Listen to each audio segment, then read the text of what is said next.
नुकतीच मकर संक्रांत झाली होती.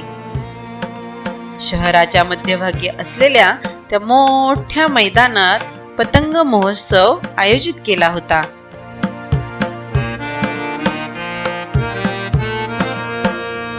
लहान थोर, आबालवृद्ध असे कितीतरी जण पतंग उडवण्यासाठी तिथे आले होते.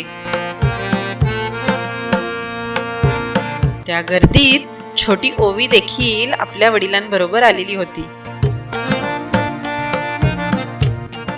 वारा आला की ओवीचे वडील हातातील मांजाला ढील द्यायचे, परत थोड्या वेळाने मांजा ओढून घ्यायचे. पतंग जसा जसा वर जाई तशी तशी ओवी टाळ्या पिटून आनंदाने उड्या मारायची. कुतूहलाने मग ओवीने आपल्या वडिलांना विचारले, बाबा, हा पतंग आकाशामध्ये एवढ्या उंच उंच कशामुळे उडत राहतो?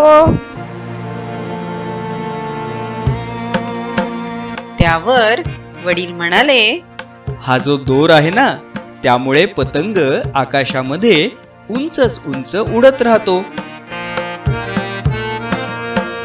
मग ओवीनं आश्चर्यानं विचारले, पण दोर तर या पतंगाला खाली धरून ठेवतोय ना? वडिलांनी मग तो पतंगाचा दोरच कापून टाकला आणि म्हणाले, ओवी बाळा, आता मी पतंगाचा दोर कापून टाकला आहे. आता बघ बरं काय होतंय ते.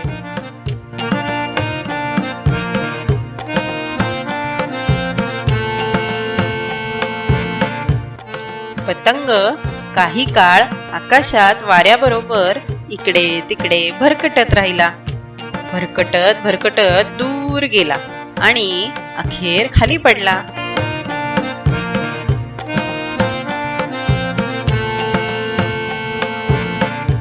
त्यानंतर वडील मग ओवीला म्हणाले, पाहिलंस, तुला वाटलं होतं की हा दोरा पतंगाला खाली धरून ठेवतोय, त्याला उंचच उंच जाण्यापासून रोखतो आहे.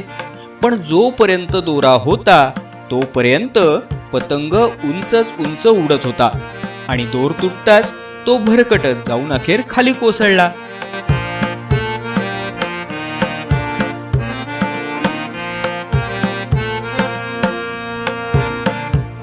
ओवी बाळा, आपल्या आयुष्यात सुद्धा आपली मूल्य, आपले संस्कार हे या दोरीसारखेच काम करतात. आपल्या कर्तृत्वाचा, आपल्या प्रगतीचा पतंग या दोरीमुळेच उंच उडत राहतो. कित्येक वेळेला ही मूल्यांची दोरी, संस्कारांची दोरी, नीतिमत्तेची दोरी आपली प्रगती रोखते आहे की काय असं आपल्याला वाटत असतं.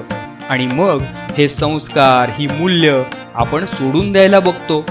आणि मग होतं काय, तर उंचच उंच प्रगती करणारा आपला पतंग या संस्कारांच्या, मूल्यांच्या दोरीशिवाय धाडकन खाली कोसळतो.